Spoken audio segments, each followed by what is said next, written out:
Freddy Fazbear, you're going on trial tonight, and Dapper Don is your prosecution.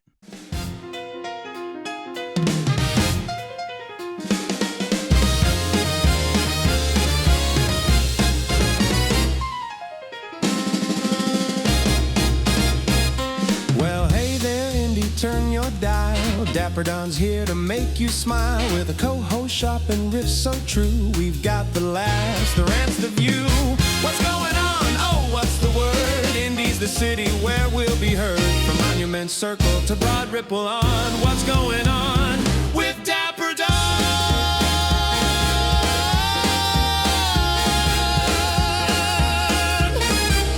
So grab your coffee, Hoosiers, and let's get to it.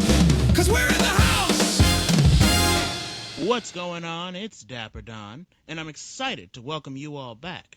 And joining us once again is my lovely co-host, Sydney. Say hello to the people, Sydney. Hey, guys.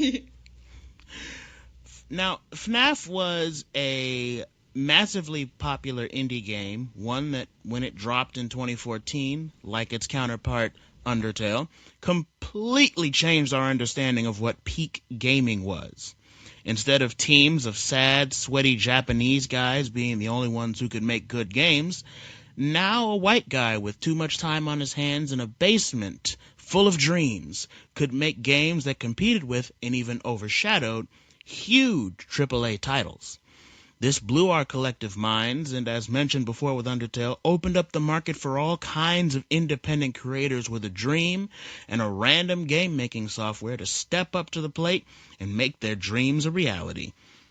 The key difference with FNAF, however, is that if not for its advent, we would not have even seen games like Undertale, Bendy and the Ink Machine, that game will be talked about in another episode, Poppy's Playtime.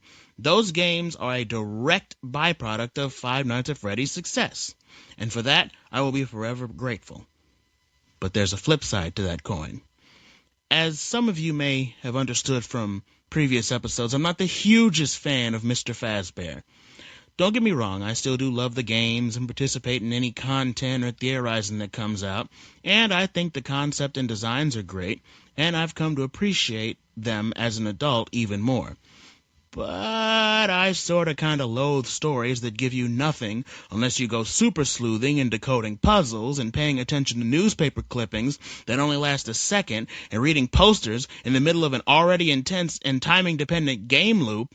Like, the fuck do you mean I gotta put in a fucking code on the wall in order to find out that a man in a bunny suit killed a bunch of kids and those kids came back and killed his ass?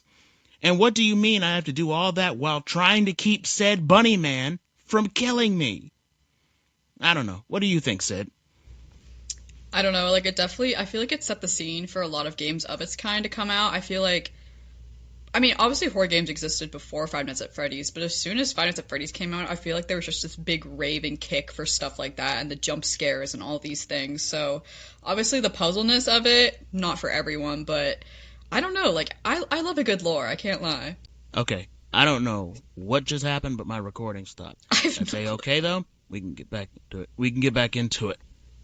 Okay. It's fine. I'm going to share tab audio. But, anyway, like I was saying, I don't diss stories, right, that take a little extra effort to get the full picture. I'm currently working on a story right now that doesn't exactly spoon-feed you lore. And, I like Undertale, and the way it's presented isn't exactly in your face. One of the game's most cartoonishly simple characters, Papyrus, literally still has people debating over what his true personality actually is. But where I love Undertale and dislike FNAF is the fact that you can walk away from Undertale, having done no outside research or looked into any files, with a complete and satisfying story. There's a beginning, middle, and ending for you to latch on to, and characters have distinct personalities and designs that keep you entertained along the way, even if you don't know every single layer of them. And if you went into FNAF and did no more further digging, no puzzles, no ARG bullshit, no find this in this book, find that in that book, then go and put this code on the wall, you'd walk away with a plot about a bunch of guys fighting off killer robots in a security office, which is interesting in itself, but there's no beginning, middle, or end to this plot unless you go looking at Fredbear's balls for the code to the left side of Bonnie's ass cheeks that'll give you a note to check the back storage room where William Afton is busting it down crazy style. I mean, am I insane here, Sid? Well, that's one way to put it. Was that just like off the noggin, or did you write that down? No, I wrote that down. Oh. Full disclaimer: all of my good jokes I write down. I can't. I do off the cuff, but I'm never this funny off the cuff.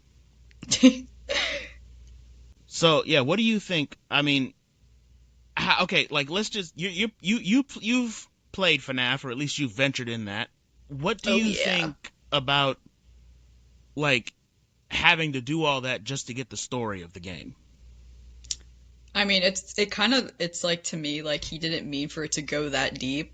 Like, he probably just made a game, and then people were, like, sending him pictures of their Five Nights at Freddy's fursonas, and, like, drawing Freddy in a maid outfit, and he was like, the people want more. Let me give them more. And so 2 was born, and then just from there... Oh, no. Yeah. The furries did it. Everything could go back to the furries or the bronies. Can we, like, drop a nuke on them? Is it too late to do that? Is there too many of them? I know that they're raising children. We can save the children, but we just drop a nuke on the rest of them. No, but like they're low-key like changing our culture as we speak. They're anonymous. They're working in the backgrounds of our society and just growing it in ways that we can't even imagine. Oh, you have no idea. You have no idea. Uh-oh. It's huge. It's huge. Anywho, with this episode, I wanted to sort of go back to the beginnings of FNAF and see where we went wrong here. I want to dissect how the story is presented to you, what the story is, and why bullshit like that makes people like me a little cynical when we talk about FNAF. And to take us on this journey, we'll be using the infamous game theory videos. And whatever you think about MatPat, or the channel nowadays, the British guy doing it, whatever you think about that, the fact of the matter is that the only reason we even have an idea of where this retcon, rewritten, overly complex bullshit story is even going. And even then, it's still confusing. And that's only because Scott and MatPat are literally in one of the longest running cat and mouse games of the modern time. Matt gets a theory right, or even close to right, and then all of a sudden it's no longer canon, and the answer was this really super contrived thing. Personally, I think the reason the box was retconned is because MatPat guessed what was in the box, and Scott had to hurry up and change it before people understood the lore too much. He had to scramble. Right. He had to be like, oh shit, he guessed what's in the box. Fuck. Foxy, come put your balls in the box. Come piss in the box. Foxy left you a surprise. But you'll see what I'm talking about here in a minute, trust me. So with all that being said, let's get into this shit. By the by, if you haven't played FNAF, go play it. This discussion is for the jaded fans who have spent a decade trying to understand this story only to be left with forced dead ends. If you're not even a fan yet, you probably shouldn't be watching this episode, because I'm going to spoil you hard. Oh. All right. Well, are you not a fan, Sid? Of what? Of FNAF. No, I love FNAF. You just worded that so heinously. That's not what I meant. That's not what I meant. Watch list? That's not what I meant. That's not. Oh my god. It all goes back to Epstein. Release the Dapper Don files. No, we've done. It's been the last 3 episodes that we've been doing Epstein jokes, but it's like every single time something fucking new comes out. True. And I'm just left with, I either joke about this or I jump off a bridge tomorrow. I prefer the former. I don't know. But let's get into this video. Let me know if you have any issues hearing it. And let's get to it. Heard.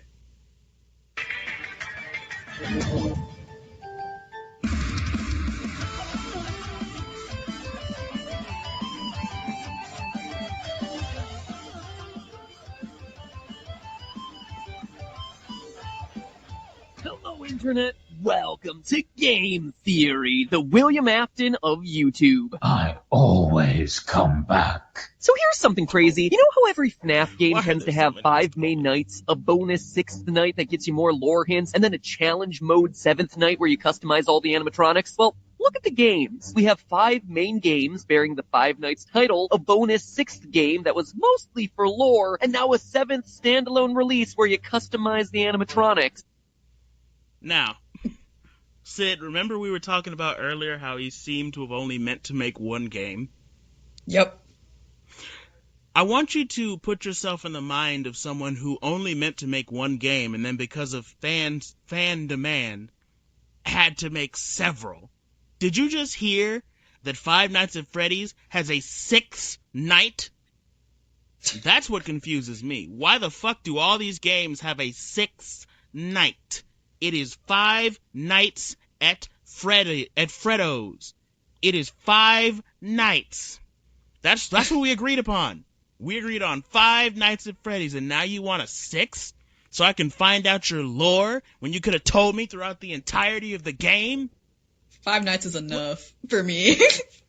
5 nights is enough. It's enough. And it's But I'll tell you the what. adding of the ultimate custom night because he probably was like, let's just let them do whatever they want because not all this stuff can be canon. She's like, I don't know. I don't even know the story to this bullshit anymore, so I'm just going to throw every animatronic in one game. He did that with FNAF World, which was basically meant to be people treat it like it's this lore significant thing, but it was meant to be a between release between FNAF 4 and Sister Location. And he didn't know how to segue into that properly, and people kept bugging him, when's the new FNAF? When's the new FNAF? When's the new FNAF? I remember that. It was happening. And then, Yep. he was putting out images that you had to brighten and all that shit, but... It's like, look at this, guys. Look at this. Never I'm still guess working what it is. I'm still working on the game. Give me money, please. The game releases directly mirror the gameplay. Either Scott is a mad genius or I'm thinking about things way too hard. You try to He's read not a into genius. every little thing and find meaning in everything anyone says. Okay, I You still just don't know who the drive hell this guy yourself is. crazy. Like, That is... he's in So- Sister's Location, right? He is in... I think he literally he appears in Ultimate Custom Night and the games thereafter. I think he's in Pizzeria Simulator 2. Essentially, this guy's whole gimmick is that... No, he's not in Pizzeria Simulator. He's only in Ultimate Custom Night. This guy just goes on long tangents and tells long stories, which ultimately come to... It's basically just Scott telling you, stop looking into the games. Because the story is paper thin and contrived. Stop looking into the games. Oh my gosh.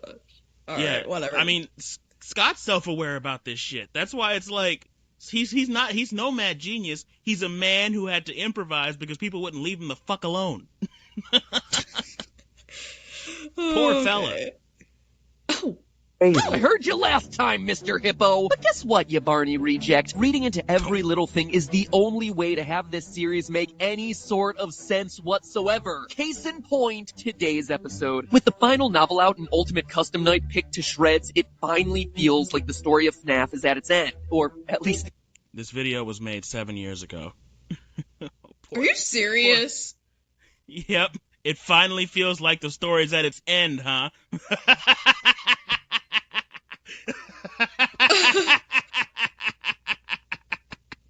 This is like, At its end. what circle of hell is this? Like, This would be the 5th circle of hell. And if you actually look to your right, 6? actually 6, right? There's just one more that you gotta go down. And if you look to your right, you'll see Freddy Fazbear doing the Pennywise loser dance. Oh my god. Yeah, this is ridiculous. Now, this is a 25-minute video where he's like, okay, I've got all the story. The story's brought to an end. We finally have a plot resolution. And then cut to now, where we now have to worry about the Mimic and David and fucking Edwin and all these other fucking irrelevant ass people who nothing to do with the main story, except that the company that they're from made the animatronics, which, if you think about it, is stupid because the story being about William and Henry making the animatronics was what made the whole thing like compelling as a story, because they built their own tragedy. That was the point. We'll get into it. We'll get into it when it comes out. I think it'll come up here. I hope it comes up here. The Afton storyline is at its end. The series will probably come back to tell another story in the same universe later. I mean, it's exactly what Scott did with FNAF 4, the quote-unquote final chapter, of the original FNAF story. I see what you did there, Scotty. It's the final chapter of the original story. But oh no, friends, he wasn't done. He even ended that teaser with a question mark if you brighten that screen up enough. Man, Scott, you really wanted to leave the door open for more games in the series, didn't ya? You were milking it more than I was. Or, I guess we're both milkmaids at the teat of Freddy Fazcow. Anyway, as they say in FNAF World, the pieces are in place for us. So it's time to take one final step back and put every single one of those pieces together into this, my final timeline for the final FNAF game. Though, let me save you some work. If you brighten the image you see on screen right now, you'll see that there's a question mark there, since, you know, I always come back.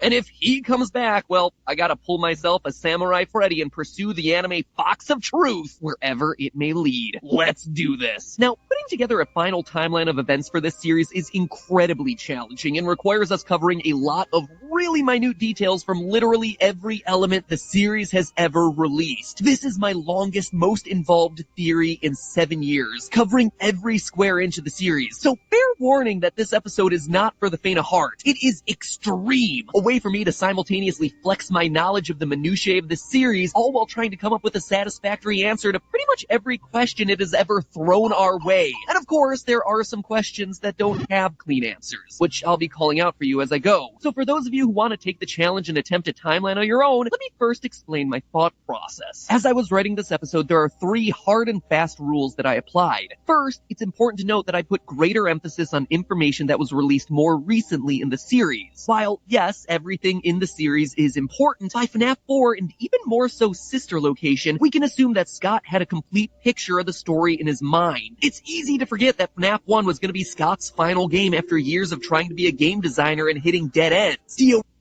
And fun fact, if it weren't for a YouTuber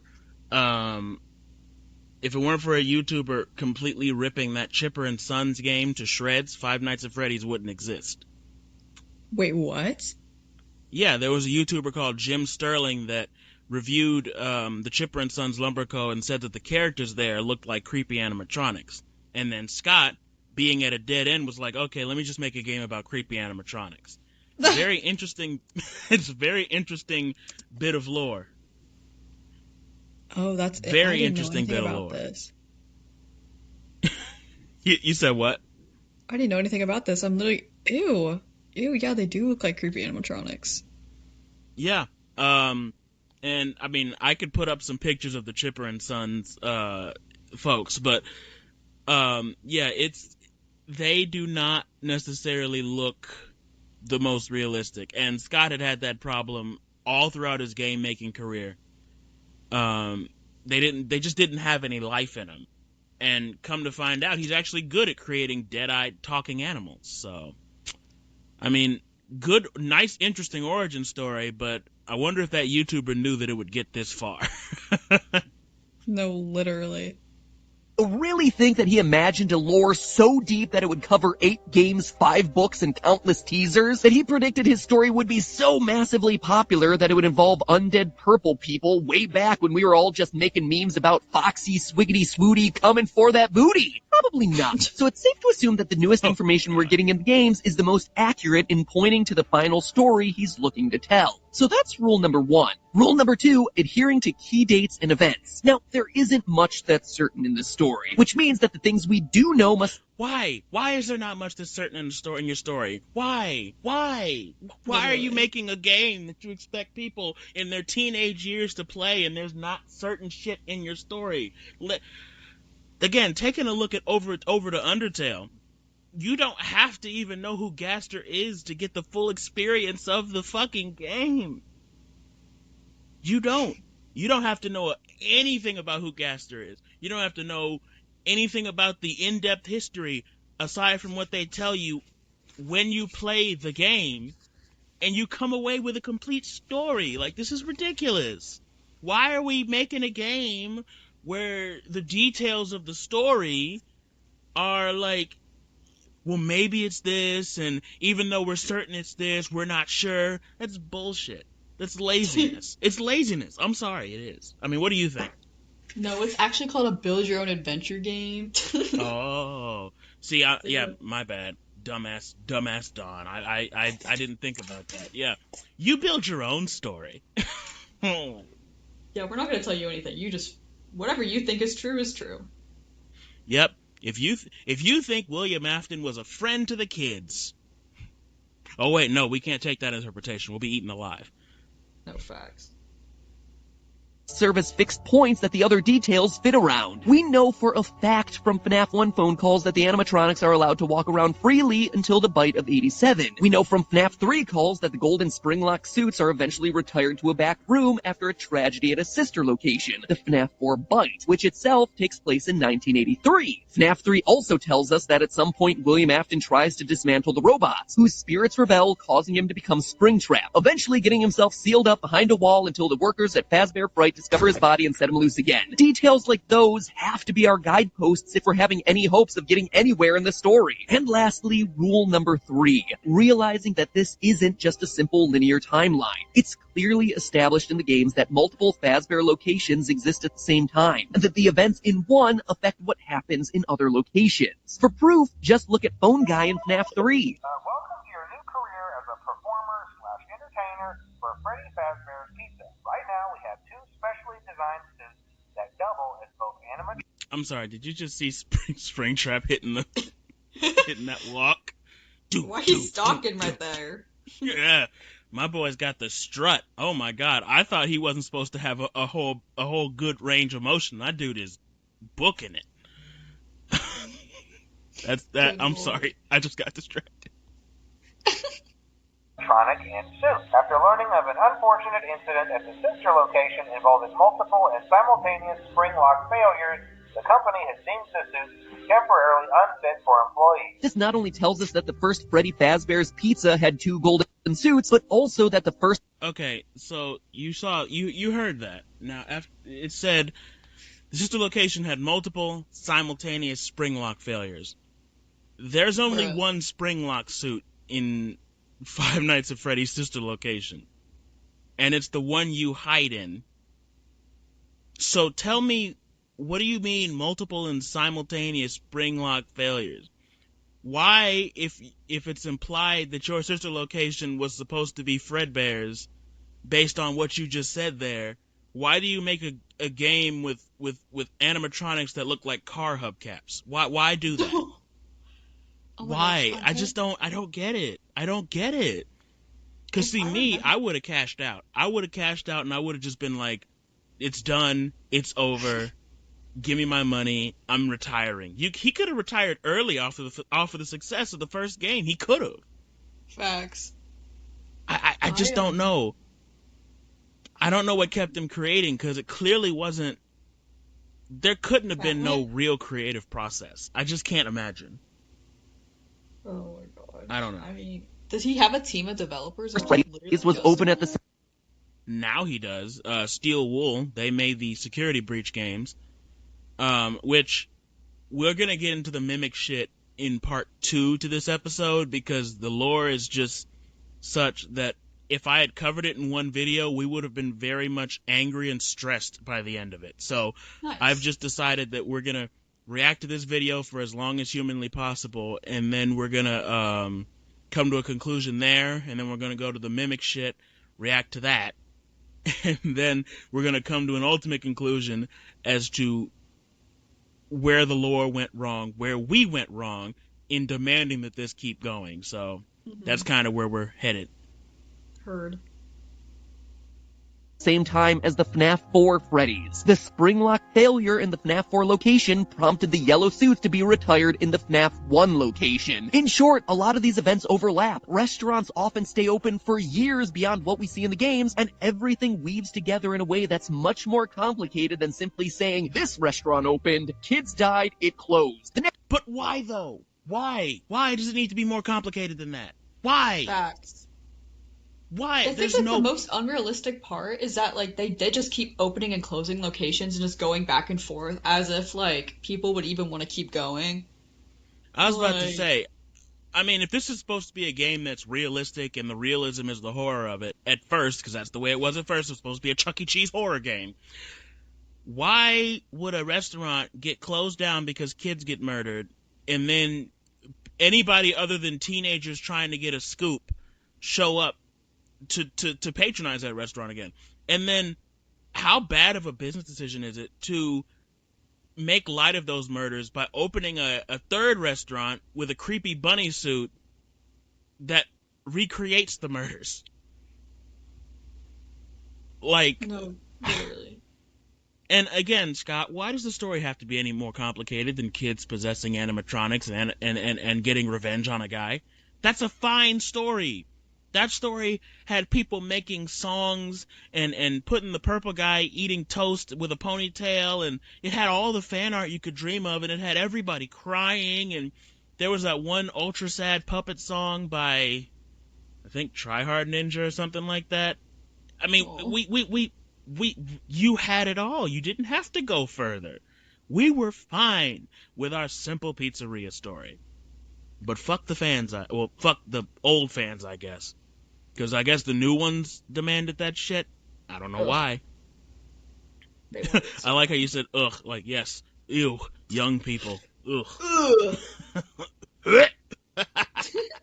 Next one opened. Kids died again. It closed. In all honesty, I suppose you could simplify it to that level, but we're not going to. I am holding myself to a higher standard. A slightly higher standard, but a higher standard nonetheless. So with those three logical rules in place, let's get analyzing. To begin, we have to identify who William's first victim was. Now, I've covered FNAF a lot, but in all my theories, one thing has remained consistent since FNAF 2, that the puppet was first. Henry's daughter. She is the character who gives life to all the other animatronics, so it would just make sense for her to be victim numero uno. But and then cut to Ultimate Custom Night with Chica saying, I was the first. I have seen everything.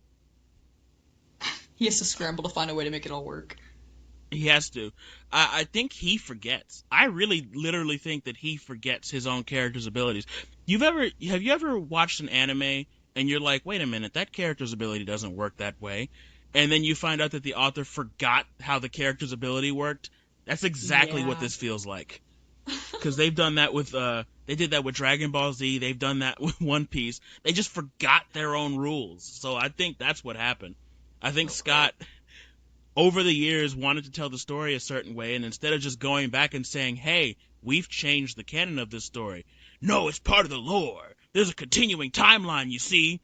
Just because somebody says they're the first doesn't mean they're the first, even though that's the literally only source of information we have. No, Chica, she was lying. I swear she was lying. She was lying. She said she was 12. Oh! Outside of that, it's always been just an assumption. And now that we've seen the event actually take place in the games, I think I've been wrong about it this entire time. Think about it. We have proof that William kills Henry's daughter in FNAF 6. But as I talked about in a previous theory, we see that later that night, Afton goes to a place called Junior's where he's turned away at the door. Now, why would Scott show us this? FNAF 6 was all about tying up loose ends. He's not just gonna throw in a random bar to establish that the mustard man is an alcoholic or anything. He's doing it to establish a timeline. The only time we hear of anyone being turned away from any building for any reason in this series is in FNAF 2. From what I understand, the building is on lockdown. No one is allowed in or out, especially concerning any previous employees. And the name Juniors makes sense in Scott's classic way of giving us clues that are meant to clarify things, but really just end up confusing all of us. Remember, FNAF 2's location is the grand reopening, a second Freddy Fazbear's Pizzeria location, a junior location, if you will. And lastly, to further solidify the puppet coming later in the timeline, remember why Freddy's closed in the first place. It wasn't due to murders or animatronics going haywire. According to the FNAF 1 newspapers, people just got weirded out by a place where kids disappeared. Quote, after a long struggle to stay in business after the tragedy that took place there many years ago, Freddy Fazbear's Pizza has announced that it'll close by year's end. End quote. This all means that the missing children's incident where 5 kids go missing at a Freddy Fazbear's Pizza must be the first event of the timeline. William... What? It's not. For one, now the canon is such that the FNAF 2 pizzeria came first, and it's been altered to where now the Freddy Fazbear Pizza murders came after the murder of the puppet. So those 5 children didn't go missing first, they went missing second, and I guess that plays into some other big detail. There are no holes in the plot, only holes in your understanding. Okay, whatever. Scott, you're a hoe.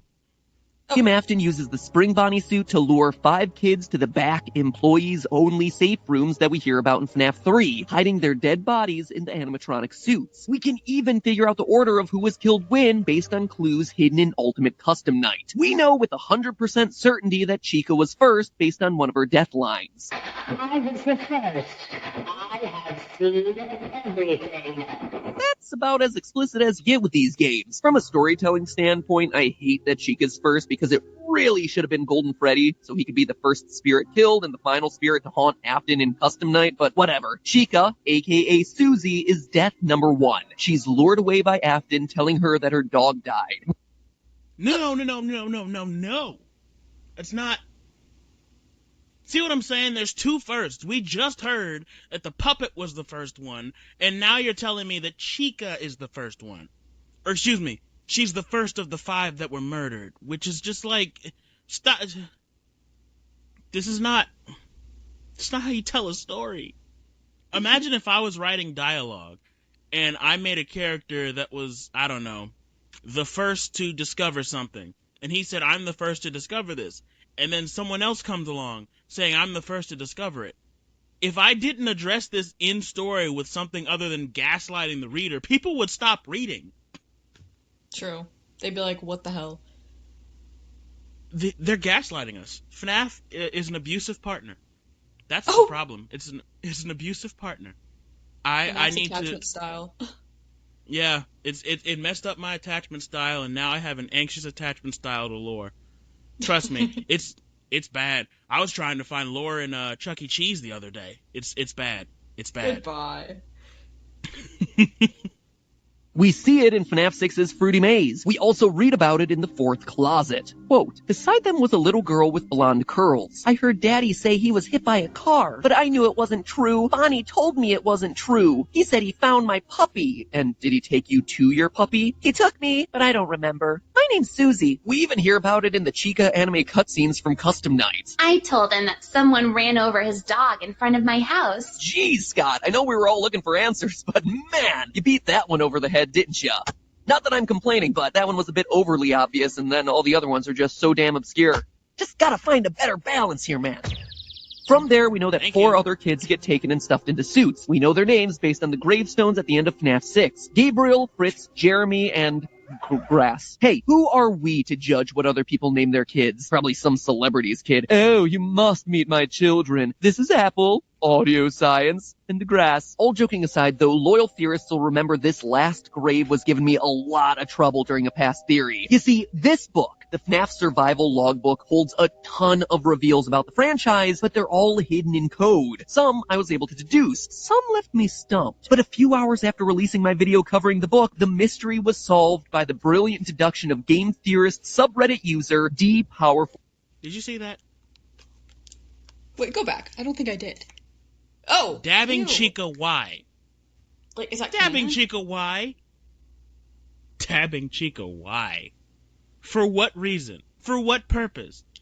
No, because that really dates that installment. I forgot that they had a dabbing Chica. I fear you're correct. And I think now that I think about it, these games were supposed to be comedic at first. So I guess that fits, but when you're trying to tell a big overarching serious story and now you want to put jokes in, so am I to just assume that Susie can canonically dab even though she died before that was a thing? What the Yeah, what? She just, like, in with the kids now? how would that even be possible? They're not even sentient at this stage. Okay. Who knows? You asked too many questions, whatever. that's your problem. That's my problem, right? No. Just you should accept exactly everything you're fed. You just don't have you don't need to understand it. You don't need to understand it. Just accept it. Just accept it. Facts.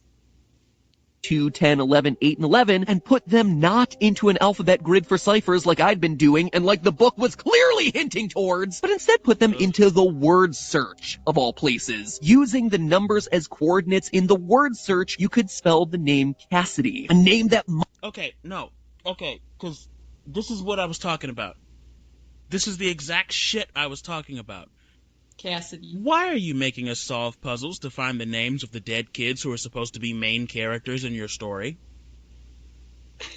Why are you doing that? Why do we have to do all that just to find out that somebody's name was Cassidy? That's a horrible name. Who the fuck's named Cassidy? I know this was supposed to be in like the 80s. Who the fuck names their kid Cassidy?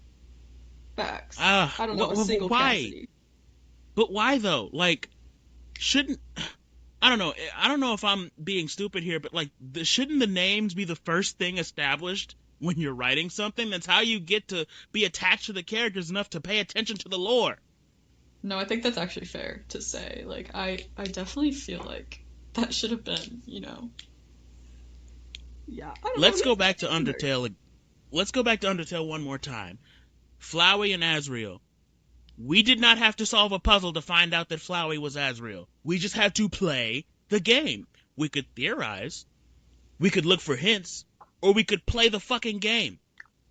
But here, you gotta fucking find a code and put it in a word search, and then you gotta solve a fucking, some kind of cipher, and it's just like, the average Five Nights at Freddy's fan isn't doing all this shit. They're relying on the game theorists to do all this shit. The puzzles are made specifically for MatPat. And that's bullshit, because only MatPat would think to solve it this way. That's true. Let's get back into it for a few more minutes, and then we're going to take a little bit of a break. Must belong to Golden Freddy based on the repeated use of Golden Freddy's signature line of "It's me" throughout the book, the gravestone imagery which lines up with the 5th mystery gravestone at the end of FNAF 6, and a mention of Cassidy in the final FNAF novel, The Fourth Closet. And that would be more than enough proof, but it's not all. In the novel, Cassidy is described as a girl with black hair. And what do we see in the logbook? The puppet giving cake to a little girl with black hair. The only human child in the logbook, no less. And it's happening on a page talking about your happiest day. A direct reference to the happiest day minigame from FNAF 3, where the puppet gives cake to Golden Freddy in an effort to release its soul. You can even hear a girlish laugh every time Golden Freddy is summoned way back in FNAF 1. Literally everything about this reveal lines up. Everything, of course, except for the pronoun of he being used to talk about the one you should not have killed throughout Custom Night, which, as we established last episode, is referring to Golden Freddy. But consider this, Golden Freddy is a male character. He's Freddy Fazbear, he's Fredbear, regardless of the spirit that possesses it. So the gender confusion works here. Scott even used that to his advantage in the cast. But then there's gender confusion for Mangle just because. So... like, what? So, wait, no, because that changes things. Does that mean that... Oh my god, that's stupid. Oh my god, that's stupid. This just in, Dapper Don disagrees. I know, news, right? No, but think about it, because why, okay, so if we're going why are we going based on the gender of the animatronic, and then half the time that's not even revealed to us cleanly? We have nothing to latch onto with this story. Nothing. What the fuck? casting kinda call like- where he was specifically Oh, looking I'm for. sorry. Go ahead. No, you're good. I was gonna say it's kind of like if someone just like started speaking to you in like pig Latin. Like, what are you even saying? Like, it sounds No, just- coherent, but it's not. Like, this sounds like a coherent story, but it also sounds like I was at the bus station the other day and heard a schizophrenic guy muttering similar things. I mean, so is Scott a schizophrenic guy at a bus station, or is he supposed to be a writer? You No, can't be yes. both. You can't be both. This is what happens when you try to be both. Auditions where, quote, the gender should not be immediately clear. It should work as either a young boy or a young girl. FNAF, teaching kids that gender is fluid, but only if you spend 4 years picking apart its obscure lore. Yeah, by the way, FNAF is 4 years old this August. It's crazy, right? Wow, I've been doing this for a long time. The last thing to say about Golden Freddy is proving that he gets possessed here, at the first Freddy Fazbear Pizza location rather than in FNAF 4 like most of us have assumed in the past. You see, in Ultimate Custom Night, you get an item called a Death Coin that can eliminate one animatronic from the game. But if you use it on Golden Freddy, you don't eliminate him from the game, you just get jump scared by Fredbear, and then hear some strange sounds. Oh! Ugh. What was that? Ugh. It sounds I like if didn't know someone. It sounds like if someone threw up in a public bathroom and they just like turned the speakers up. I don't know where he gets his jump scare noises from. If I ever make a horror game, I'm getting them from the exact same source. I want my jump scares to sound like somebody just got hit in the stomach. Wait, if you were an animatronic, what would your jump scare noise be? And then you know what my voice line would be? What? Really? You got killed by me? Seriously. It's what you get. It's what you had it coming.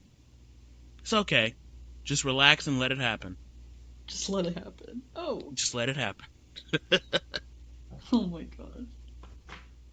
Huh. It almost sounds like Fredbear is underwater, which we all know is going to be terrible for those spring locks. Anyway, I played around with those audio files and got him to hear. Laughter, obviously. Let's find a suit that's right for you. And there was more fantasy and fun where I came from. That last one feels really random, Really? right? Like, Who I'm an wants angry to do spirit who that? just killed you, but Who was thinking, let's... The playing with the audio files? Yeah, who the fuck would know to do that to find that? Like, Gravity Falls, like, there was at the end of the theme song, there was, like, something that you could obviously tell was words. So, like, that is, like, self-explanatory. Yes. Like, okay, let's, like, play that back. But, like, that was literally throw up in the public bathroom. Like, what are we supposed to get from that? Listen, There's and listen no what you way. had to do to even get something coherent from it. You had How much- to... Go ahead. Yeah. I was gonna say, how much do you want to bet that there's, like, some unknown lore just because of how random all this stuff is? There definitely is. There definitely is. Or there's something that could be drawn that may not even be in the story. But, like... And also, who the fuck is this animatronic? Anyways. What the fuck is that? Anyways, how much, like... Who would know, other than an audio editor... Which, mind you, if this game is supposed to be 4 years old by now, that means it's around 2018. Nobody's old enough to know to do that yet. So let's consider that. Second off, who would know to look in the audio file for something weird and then mess with the audio file to get key bits of lore? Why are you hiding key bits of your lore in obscure things that the only person who would know to look for something like this is MatPat? Where he has the money to pay for an expensive audio studio to do this. Yeah, so, apparently Five Nights at Freddy's is classist. This just in. Just in, you can only be rich to decipher the lore of Five Nights at Freddy's. If you're not MatPat, we don't want you. This game was specifically made for MatPat, I'm convinced. This game was specifically made for MatPat. Scott and MatPat have something going on, and I wouldn't be surprised if it came out they were in a gay relationship together. We already had the files drop, okay? Anything is possible, apparently. Anything.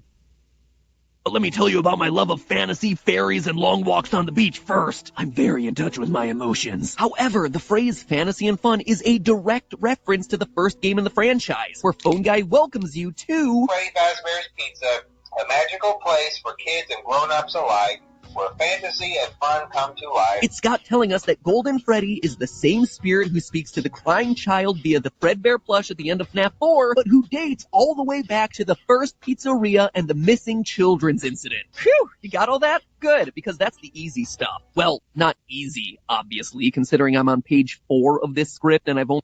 And that's where we're going to pause it before I get an aneurysm. So, we're going to go ahead and go on a groove break. And when we come back, we're going to finish this video, or at least finish most of it, and just try to come to a little bit of a conclusion as to early what the fuck's going on and what went wrong with this story. Yep. You're watching What's Going On with Dapper Don. Stay tuned.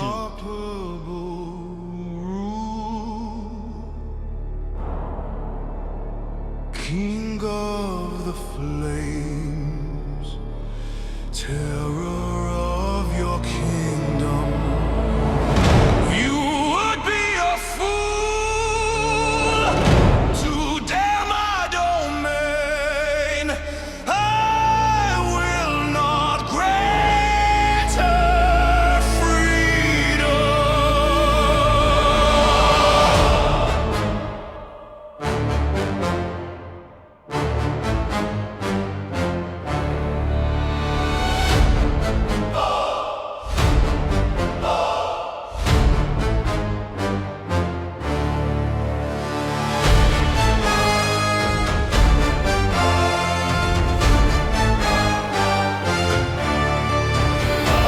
I'm made of fire, scales and rage.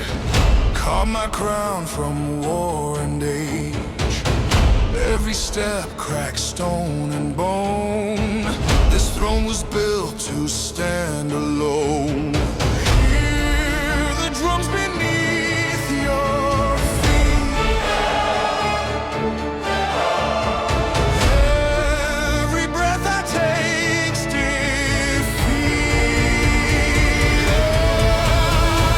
Bow to the king, feel the flame, say my name, remember pain. You fight, you fall, it's all the same.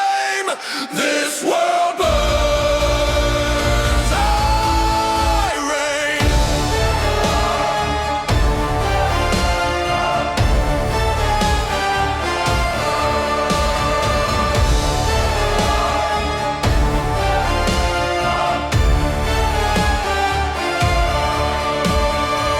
You climb my walls, you test your fate.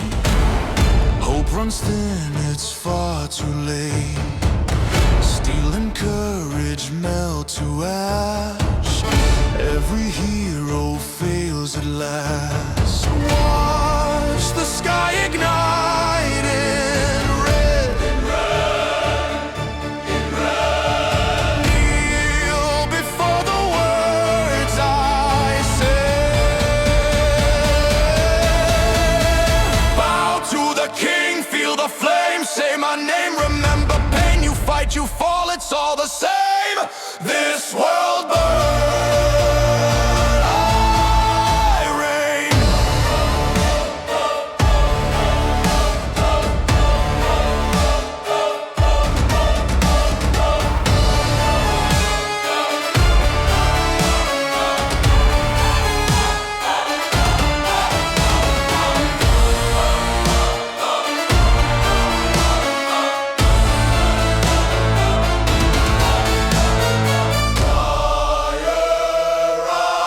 Crown stays on. Stand your ground. Now it's gone. Lean on. Bow to the king, sealed by flame. All your hope reduced to name. No escape, no end game. This world burns, I reign.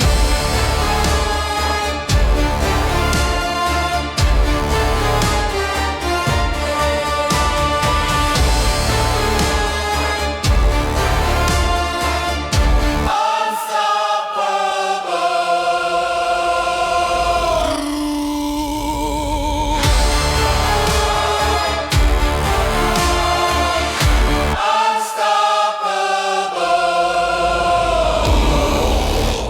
You're tuned in to What's Going On with Dapper Don. Don't touch that dial.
Those of you just tuning in, we were reacting to this video, this FNAF video by Game Theory, to kind of figure out what went wrong in early FNAF lore and why it got to the level of bullshit that it reached now. So we look forward to you tuning in and seeing the rest of our takes. Anywho, let's get into the rest of the video. Only just talked about the first event in the series, but there is consistent logic and evidence to back it all up. However, it's at this point that things get messy from a timeline standpoint. You see, right now there are two dangling threads of events that directly conflict with each other. One, the first Freddy Fazbear location has to close so it can reopen sometime before 1987. And I should point out that they directly conflict each other because Scott probably forgot the plot points for both. Oh my gosh.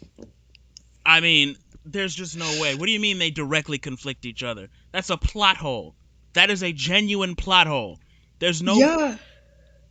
That is... Why are two central pillars of your story conflicting with one another? This is why people tuned out when Sister Location came out. This is why a lot of fans stopped paying attention after that came out. That's why a lot of them thought it was done. Because they just didn't... The other shit just didn't matter. It was too difficult to grasp up here having it. See what I'm talking about? Gotta find the code on Bonnie's balls, to look in Golden Freddy's eyes, to find a blue cord. Then that blue cord contains a code that you put into a book, and that book comes out with an audio file that says a random name, and you gotta figure out who the random name goes to. In order to figure out who the random name goes to, you have to talk to your grandmother. Your grandmother will tell you about her life in 1983. And then in that, she'll say a code. Now, she's not gonna give up the lore easily, so you're gonna have to beat her up. But like this is unhinged. This is an unhinged way to get lore. Stuff like this makes you think I could never be a good detective. Like, there's no way I'm figuring that out on my own. No, if I had figured this out on my own, I would be a detective, because there's no way. If you can figure out the FNAF lore, then you can figure out who murdered someone. Come on, that's old hat. That's old hat, because now, although honestly, I wouldn't mind going into detective work just to see my investigative capabilities. Anything is better than having to sit through this lore for as long as I've been. Has to remain open at least until 1983, when the FNAF 4 bite happens, the event that prompts Phone Guy to call back to the FNAF 1 location, informing them that the Springlock suits are being retired. Welcome to your new career as a performer/entertainer for Freddy Fazbear's Pizza. Right now, we have two specially designed suits that double as both animatronic and suit. After learning of an unfortunate incident at the sister location involving multiple and simultaneous spring lock failures, the company has deemed the suits temporarily unfit for employees. This is important because Multiple and simultaneous spring lock failures. That's what happens when you twerk in the suits. Don't twerk in the suits. They keep telling you, don't twerk in the suits. What happens? They bust it down crazy style.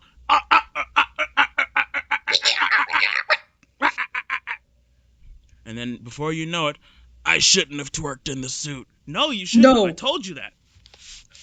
I have such a good Phone guy idea. later We should what's just your idea? start putting pedophiles in these suits, so when they unfortunately start jerking off to children, the semen like sets off the spring locks and they die. Wait. I think there's a torture device like that. We should invent. They should bring back the penis spikes. There was penis spikes. They Wait, should bring it back. There should be a spiked steel cage, right? And then Yeah. if you start to have those thoughts about children, and it pricks you, it bores through, and then although there may end up being somebody who's like, this erection always comes back, but we don't know. We don't know. No, please no. Okay. We're gonna move on. That's This next. will get far more cursed, but this also has to exist on YouTube. So we're just gonna move on. makes a point of saying that the Spring Bonnie suit is still being moved. Management has also been made aware that the Spring Bonnie animatronic has been noticeably moved. Which implies that Afton is still using it to kill kids, aka the missing children's incident is still going on even after the bite of 1983. That would all be fine except for point number 2. According to Hand Unit and Sister Location, Circus Baby's Pizza World is opened after Freddy Fazbear's is closed. Due to the massive success, and even more so the unfortunate closing of Freddy Fazbear's Pizza, it was clear that the stage was set, no pun intended, for another contender in children's entertainment. Again, this wouldn't be a problem if it wasn't for the empty girl's bedroom that we see in FNAF 4. As we established in a previous episode using the FNAF survival logbook, the crying child is Michael Afton, which would make this his sister's room, Elizabeth Afton, the girl who gets herself clocked. The crying child is in fact not Michael Afton. He is David Afton. What? So, yes, the Michael Afton is a whole separate character. So this is where it all unravels, because literally every hint in the story had led us to believe that the crying child was Michael Afton. But now come out later and Michael Afton's a totally different character and he had nothing to do with the crying child. Hell, we were led to believe that the crying child was the puppet because of the same tear streaks, the stripes. Right. I mean, but see, those stories would have ended too quickly. That's the problem. They would have ended too quickly. There wouldn't be money in that. There wouldn't be fandom in that. So they had to change. And instead of just saying, we're retconning this and changing the canon, because this is a shitty retcon. Instead of just saying, we're retconning this and changing the canon, now it's, oh, it was always this way. There's just holes in your understanding. It's stuff like this that makes gamers want to throw their computers out the window. No, I mean, most gamers probably lack critical thinking skills. On the opening. At least socially. Well, this is definitely making me wanna suplex my laptop, because this is not like this is one of the biggest gaslights ever. One of the biggest fucking gaslights ever. What do you mean? You? How could you do this to me? I thought we were cool. We had a good relationship. In 2014 coming up, you were like, the songs and everything like that, the DA games and the different people coming out, and I thought we were cool. And then you do this to me. Do you know who I am? Do you know the ultimate who I am? betrayal, honestly. Oh. Wow. Well, I've been betrayed before. Oh. And I'll continue to be betrayed again. But I didn't think it would be you. I didn't think it would be you. Liar! Liar! day of Baby's Pizzeria. That's why she's missing and why her room is empty. But that can't happen if Freddy's is still open. And Freddy's can't be closed until the bite of 83 causes the spring locks to be retired so that phone guy can make his call. You see the problem there? Do you understand why creating a timeline of all this stuff is so darn complicated? Anyway. It shouldn't be. It shouldn't be. It shouldn't be. It's supposed to be a story. It shouldn't be. Okay? I'm not saying, because Gravity Falls doesn't spoon feed you plot. Owl House doesn't spoon feed you plot. Adventure Time does not spoon feed you plot. Okay? But you shouldn't have to do all this to find out a basic story. I'm sorry, but that's just too much. That is too much to keep a franchise going that should have died on installment 1. It's like he doesn't know how to, like, properly do, like, mystery. Like, it's like, because, like, Gravity Falls and Owl House and stuff like that, like, they have stuff unsaid, but it's like, it's so satisfying when it gets revealed, but, like, there's so much unsaid that nothing really connects for FNAF. So it's just like, okay. Exactly. And then the stuff that goes unsaid, even Scott forgets, and then before you know it, we've got pizzerias open when in the timeline they shouldn't be. We've got kids being other kids. We've got names you have to find in logbooks. It's like entirely too much. And one thing that really, brings that comparison to Gravity Falls home is that Gravity Falls, you do have to go do a little bit of snooping to find out the deeper bits of lore in the world. Because the Bill Cipher stuff breaks the fourth wall. That's the whole point. But if you did no outside research watching Gravity Falls and just watched the show all the way through, you would have a satisfying beginning, middle, and end. I'm not saying your story has to be, because a lot of people get on has-been about this, they're not spoon-feeding the plot. No, that's not what I'm saying. What I'm saying is that your story needs to have a satisfying beginning, middle, and end. If you want to throw in some stuff for people to theorize on, let that be bonus content. The fact that it's your whole story indicates to me that you didn't anticipate it getting this far, so now you have to figure out some way to keep this going so that you don't look bad in the eyes of your fans. If it was me making this shit, I wouldn't care, though. I would have ended it after the first FNAF.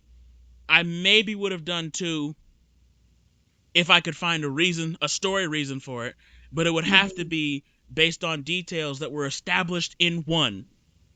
And honestly, 2 would probably just be really a game for the names of the kids to come out, right? Maybe more kids were killed. But, like, that's...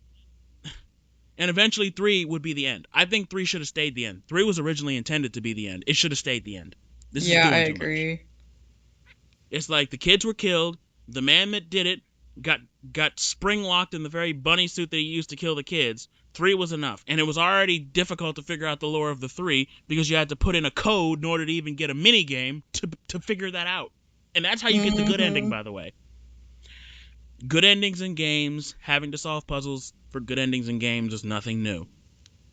But when it's something that you wouldn't even know to start doing unless you're just clicking around because you're bored waiting on Springtrap to come and butt fuck you, this is where it starts to get bullshit. This is where it all falls apart. It's where it all falls apart. To move forward, we have to apply rule number 1 that I talked about earlier and throw out some of the phone guy information in order for the events to work. Why? Your character said these words. These are words said by your character. Why are we throwing out information? Why are we throwing out shit that the character who's supposed to give you the tutorial said? I can't top your reaction. That's exactly how I'm feeling. Oh my god. You know what? Fuck it. Undertale, fuck everything Toriel told you in the beginning. It's lies. You don't have to spare monsters. You don't have to do it. You don't even have to talk to them. You don't have to fight them. What? Throw it out. Throw it out. Get rid of it. Gravity Falls. Forget every person that ever gives you... Grunkle Stan, not a reliable source. I mean, he isn't anyways, but he's also doubly not reliable. Dipper and Mabel, fuck them. They don't matter. They don't matter. Just throw out. Just fucking throw out. Throw it all away. Everything with lore. Throw it away. Five Nights at Freddy's says you can do it, so do it. Fazbear's first location closes in the aftermath of the missing children's incident. With no pizzeria to serve as his murder den, Afton tries to launch a new restaurant, Circus Baby's Pizza World. It's important to know that it is an actual restaurant. Just Just fucking end it. Just fucking end it. It's done. Why does he keep It's trying? over. Stop. Stop. Just stop. Look at these animatronics. No, fucking look at these animatronics. Fucking, who is that? Right? That's Ballora, right? We know her now, but like at the time, who the fuck is that? Right. Who the fuck is that? Why would a pizzeria make a scary ballerina character? True, it doesn't really fit. Why are we redoing Mangle again? We have Mangle. We don't need Mangle. And who the fuck is this? This isn't a Freddy. That's a Freddy. Why that Freddy's not in charge, I don't know. It's supposed to be called Five Nights at Freddy's. We've really derailed from that. But who the fuck is this? That's not a Freddy. That's not a Freddy. No, there's a Freddy in there, the pink one. It looks like a Looney Tunes silhouette. That's not a Freddy. Yeah, true. And then, yeah, this is a Freddy. He should be here because the game is titled after him. But he's not. And it's just like, just stop. The moment you start derailing from the point of your game this hard, and look, don't they look like hubcaps on a car? They're shiny like hubcaps on a car. That? Because they look chrome. Like, it's just this weird chrome on them. It's so fucking weird. Like, I never really thought about it, but it's just, like, fucking weird. Why are they built this way? Why do you have faceplates? Right? This is not True. a believable pizzeria band. If you're gonna have them kill kids, they don't need the faceplates. They just need the inner hatch. Because you're making them weirdly uncanny. No smart kid is gonna walk up to Freddy, get ready for a surprise, and then his faceplate's open, and you think a kid's gonna want to get captured by that? Give him the Freddy Fazbear 5000. Oh my god. And if he just wanted to make Evangelion Freddy Fazbear Edition, he could have just switched over to doing that. He didn't have to do this. He didn't have to do this. Right. And not the underground rental service you see in Sister Location. We'll get to that one much later. Based on the name, we can be confident that this place has a clown aesthetic, which makes it likely that all the animatronics who don't... Clown aesthetic? They look like sex dolls. Ooh! It's not a clown. Oh my That's gosh. not a clown to me. I'm sorry. They look like if somebody fused a sex doll with a laptop. That's not a clown to me. I'm sorry, that's not a clown. Whatever. And why are their eyes perpetually closed? How is that inviting to kids? A person whose eyes is perpetually closed? How is that inviting to kids? They're gonna walk up to that, see that the thing's eyes are closed when it's performing. It's gonna bend down to him to offer him pizza or whatever, and they're gonna run. They're gonna scream. What the How does any kid get caught by this? There's some stupid kids in the Fazbear series, I'm telling you. I think it's the boobs for me on Ballora. Like, first of all, like, is she, like, wearing a bra or not? Like, I can't even tell. That's a shoulder pad. I don't think those are breasts. I think that's no, they are. Why are they... I've never really taken a closer look at this. Why do her breasts look like a shoulder pad? Why are they flat like that? Either have them or don't. You don't see Circus Baby doesn't have them.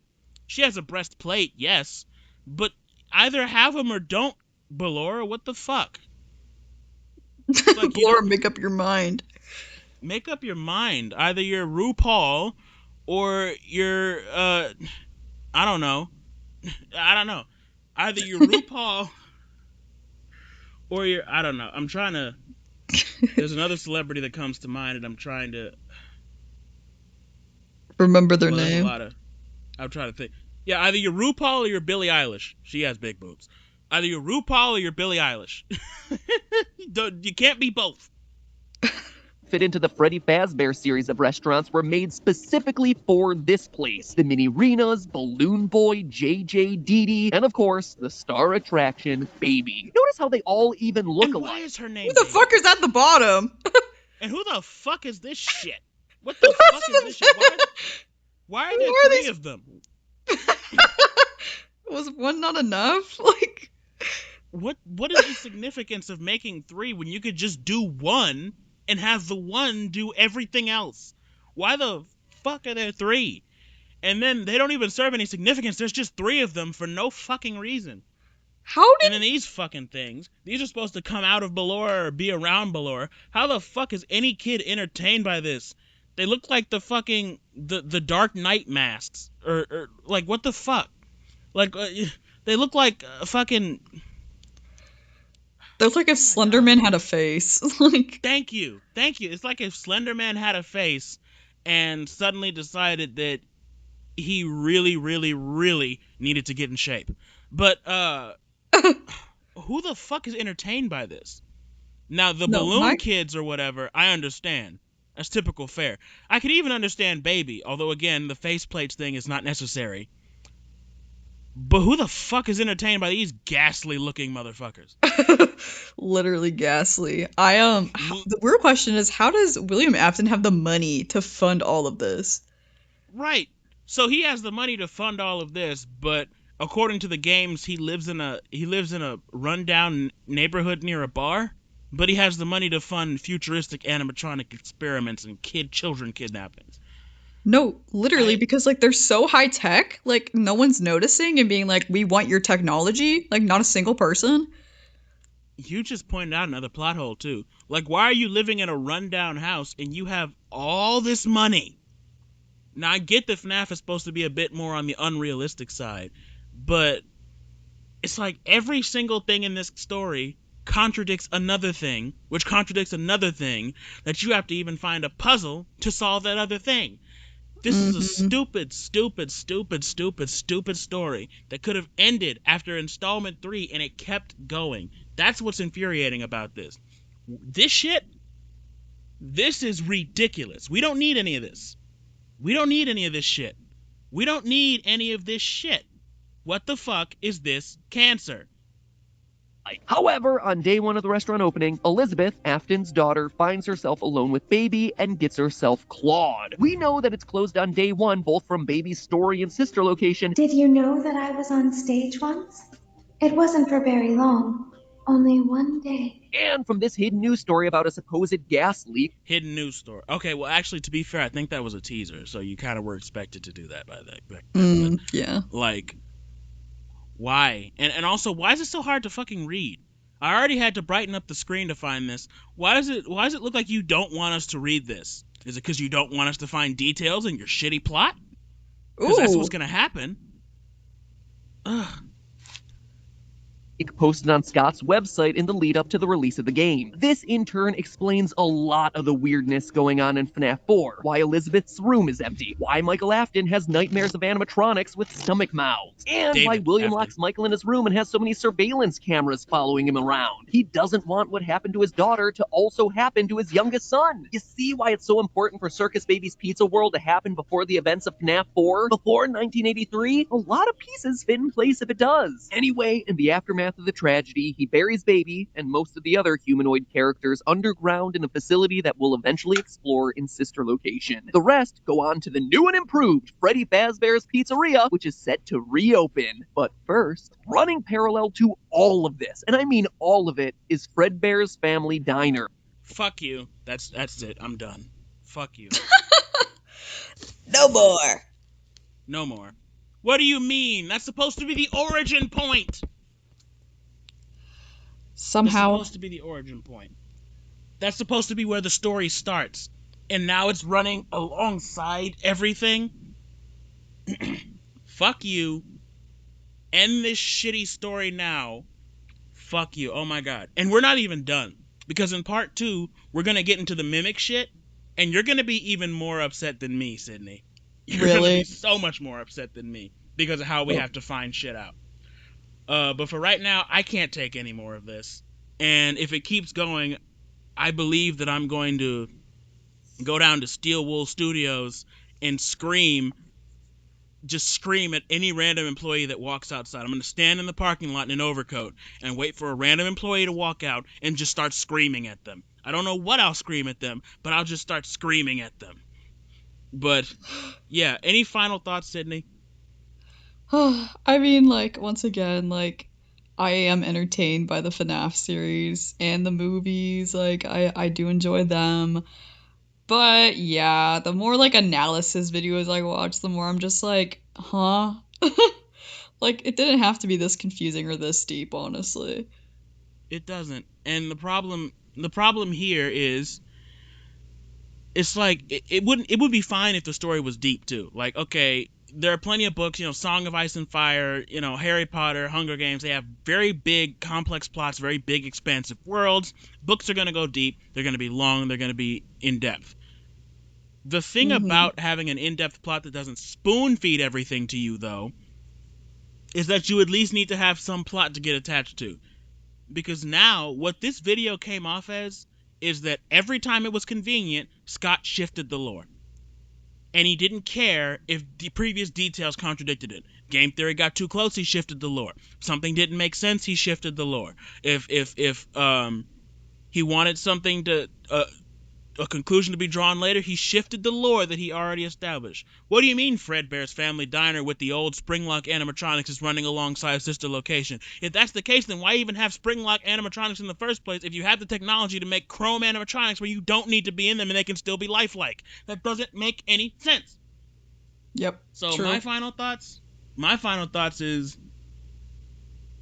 don't waste your time anymore, FNAF fans. We've spent a decade being gaslighted. Don't waste any more of your time. Freddy Fazbear, you're a fucking fraud. And I sentence you to death by irrelevancy.